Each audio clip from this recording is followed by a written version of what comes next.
이번 주에 우리가 확인할 한국어 시사 표현은 바로 국감입니다. 국감은 어떤 것을 말합니까?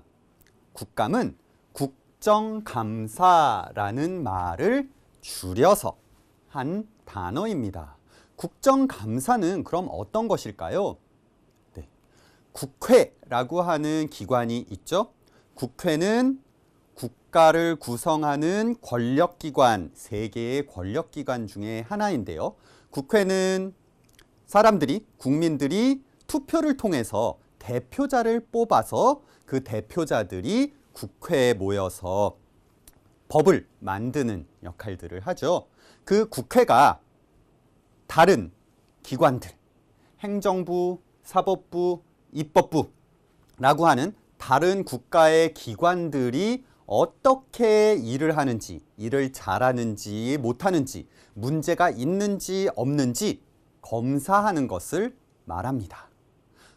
왜죠? 국가는 국민의 힘으로, 그리고 국민이 국가가 잘 운영이 되는지 그것을 감시하고 확인할 필요가 있죠. 그리고 그 국민의 대표로 뽑힌 사람들이 국회의원이죠. 그래서 국회의원이 국민을 대표해서 국가가 잘 운영되는지, 국가기관에 문제가 없는지 그걸 확인하는 것입니다.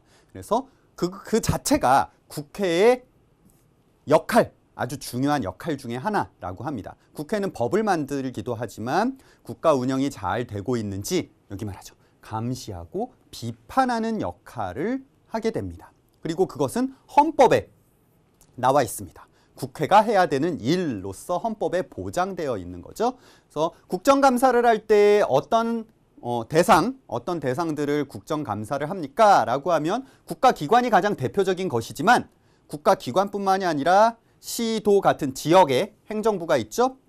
지방자치를 하니까요. 지방자치제에 있어서 지역행정부, 그리고 그 외에 회사들, 다른 일반 회사들, 그런데 그냥 회사가 아니라 정부가 투자한 회사나 기관, 그리고 필요한 경우에 감사원이라고 하는 곳이 있는데요. 감사원은 전반적인 모든 기관들을 대상으로 잘 문제없이 일을 하는지 검사를 하고 조사를 하는 기관이죠. 거기에서 검사하는 모든 대상까지도 포함할 수 있습니다. 사실상 국정감사를 할 수 있는 대상은 굉장히 넓고 광범위합니다. 그래서 국정감사를 위해서 국회에서